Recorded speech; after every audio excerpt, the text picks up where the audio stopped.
Do you think you'll ever see a pair of these? Hear that noise? I say this with all love and respect. Yeah. You've become a meme because of Man United. Because it's 15 years of a chaos club. I have to agree, it has been chaos. God, it's great doing content with United fans nowadays, I've got to say. It's so good.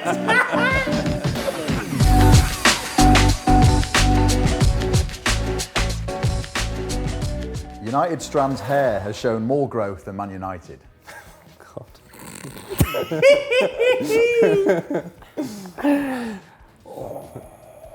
And I tell you what, how long have you been growing that thing? Over 450 days. I mean, you could have been growing it for the last 15 years.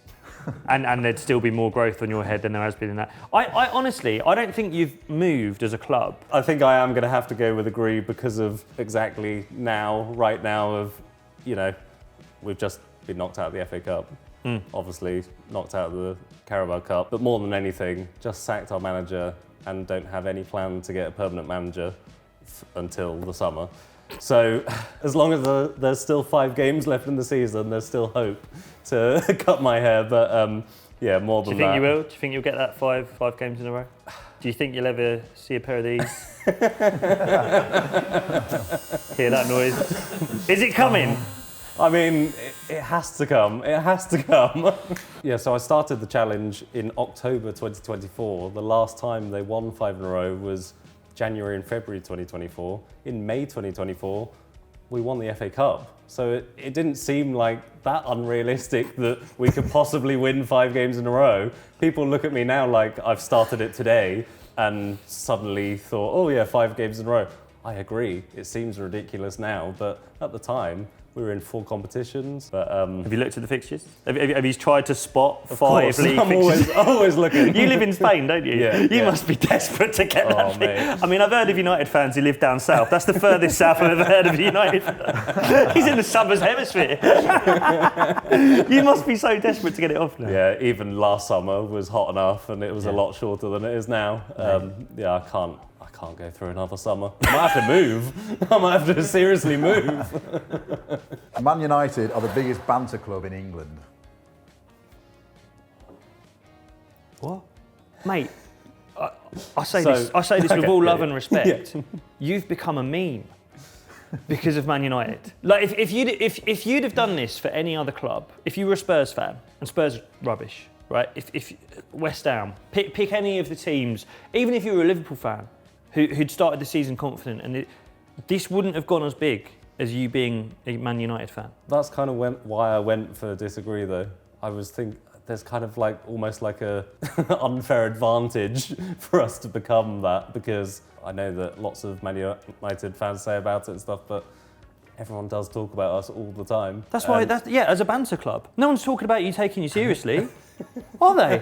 Not at the current stage, no. No, but that's the question. At this stage, are you the biggest banter club in England? No one's talking about your XG. No one's talking about players at Man United they want to sign. It's a laugh. I don't mean to. You are actually swaying me. Yeah. I'm going to tip the table if I have to. You're a banter club. You're the biggest banter club in it. You might be the biggest banter club in Europe. Imagine if Real Madrid, 15 years down the line, were sacking a manager every 12 months and they had Carlos with big curly hair begging for a pair of clippers on the SPORTbible page. Like that they would be the biggest banter club in the world. It's not even close.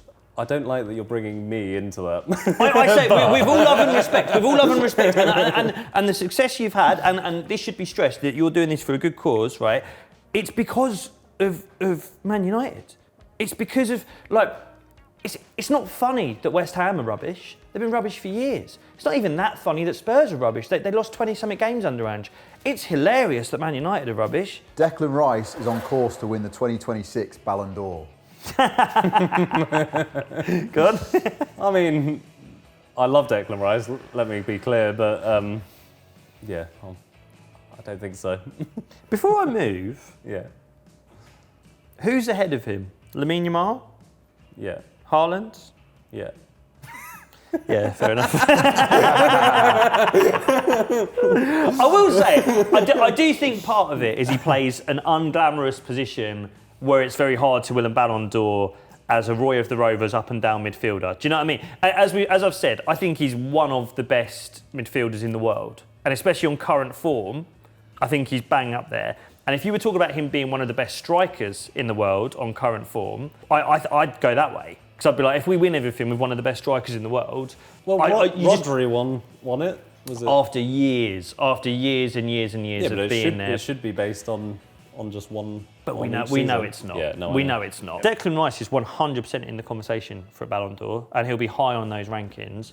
It's that style of player as well. Do you know what I mean? He's rough, he's rugged, he's always fit. He runs more than any other player on the pitch. He seems to speed up towards the end of games rather than getting tired. He wins second balls, he counter presses. In terms of numbers, like he's not even like the same as Bruno Fernandes in a worse team, and he's been playing out of position in the same position and doing none of the things that Declan goals and assists he's got more. Yeah, he doesn't win the ball more. He doesn't tackle more. He doesn't win as many headers. He doesn't pass the ball in the same way Declan Rice does. He's a better long passer and a better creative passer of the ball. But in terms of just 100 passes a game with 96% accuracy, Bruno Fernandes isn't doing that. And when we talk about a midfielder, that is kind of as relevant to the conversation. I'd get if we're talking about number 9s, then yeah, fair. Bruno's got more goals, but we're not. We're talking about a number 8. And I think personally, as someone who watches Man United,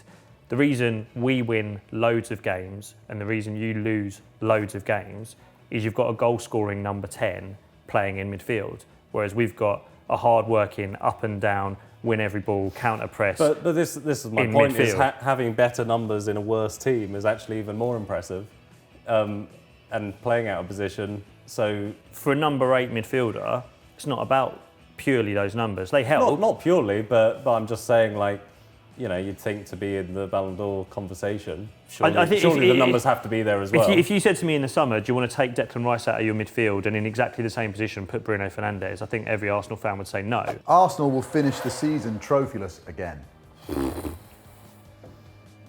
Ooh! I can see it happening. Do you think it's more likely than us winning a trophy? Do you think it's more likely than... If you were to bet right now on Arsenal or City to win the league, you'd bet on City? Yeah. Really? Yeah. I just think that we've seen Arsenal slip up for quite a few seasons in a row now. I think that it's, it could well happen again. If I was putting my money where my mouth is, I'd be more confident that City can kind of go on a run without many slip-ups than Arsenal. I think the pressure will get to you. I wish I had a player, aside from Declan Rice, who I was like, he will stand up and he will... I hoped it would be Saka. If I'm really honest with you, the reason I'm here, it's not because I've got so much faith in Arsenal, it's because I've got such little faith in the clubs chasing us. I don't think it's the same Man City. Yeah, no, I agree with that, yeah. And I think the players that I would have relied upon at City, De Bruyne, Gundogan, Rodri, if he was fully fit, to carry them and deliver a 12-game winning run that puts the pressure on us. I don't see them there, and I think especially with the centre-back injuries they've had over the last couple of weeks, and Donnarumma, who is one of the best shot stoppers in the world, but it doesn't feel like it's worked. That's, if I'm really honest, it's not because I've got so much faith in Arsenal and what we're doing, it's because I've got such little faith in the other teams. I would say that you're more likely to win one of the cups than the league at the moment. I don't think anyone's going to trust Arsenal until we do it. Yeah. And I think as soon as we do, I think the perceptions of us and our manager are going to completely flip. Like, I think if we do win the Premier League this season, the way people are going to talk about our defence, Declan Rice, our manager, is going to completely change. They're going to get spoken about like Galacticos. But until we do it... Not quite that. Let's slow down. One trophy at a time. An Arsenal fan shouldn't cut their hair until they win a trophy. Do you know what? I wouldn't mind going agree. I'm happy to do. Arsenal fans can hold their hair until we win a trophy. I think we're in a good position to win a trophy this season. Top of the Champions League, top of the Premier League. I'm having had a hair transplant last summer, so I've got enough hair to do it now. I'd happily do that challenge. Well, you should do it then. Are you still on this side? Yeah, go on. I strongly agree. I would be more than happy to. You're that confident that it's going to happen this season? I think we win a trophy this season. Yeah. I'd put my fringe on it. If we were to come second again, I do think there is a point where you have to say maybe this isn't working. Do you know what I mean? Well, yeah, surely. To be honest, I can't believe that it hasn't happened already. I do think that the patience the club have shown with Arteta is correct. Yeah. I think up to this point. Oh yeah, no. From a football fan's point of view, I completely agree. I think that it is the correct thing. I'm just surprised that that he's been given that much time. And what I think is interesting now is you get other clubs who look at Arsenal's model. I do think a lot of big clubs do this. They go, well, you just have to give a manager time. And I think the thing is, you have to give the right manager time. Course, and I think yeah, you do. I mean, course. that Ten Hag contract, that always felt doomed. I think I'm just so sick of getting rid of managers that I'm just like, we should have just stuck with everyone. But this is the funny thing, right? I've watched Gary Neville and other ex-United players who are now pundits talking about the United way, right? The United, we have to go back to the United way. I don't know what the United way is, because I think the time that they're harking back to is now 20 years ago. Yeah. And what you're talking about now of do you stick with a manager, do you let them go, we're back in the market for a manager, we give them a year, it's not really working, change again, we're back to where we were, we're in mid-table, we bought a load of players, we don't like them, we need to sell them, we can't sell them, they're on too much money. That's the United way. You have become the chaos. Like you're not the identity you once were. And this is, I'm in my early 30s now. I still think of you as being a powerhouse of a club. You know, United are favourites every single season, and those games at Old Trafford or where you come to our place, I put them in my calendar and go, that's a big game. It's kind of not anymore. Because it's 15 years of a chaos club. I have to agree, it has been chaos. God, it's great doing content with United fans nowadays, I've got to say. It's so good. Right, Domino's is here. Let's tuck in. Good, sir. What's the score prediction then for the match? I think Arsenal are going to win this game 2-0.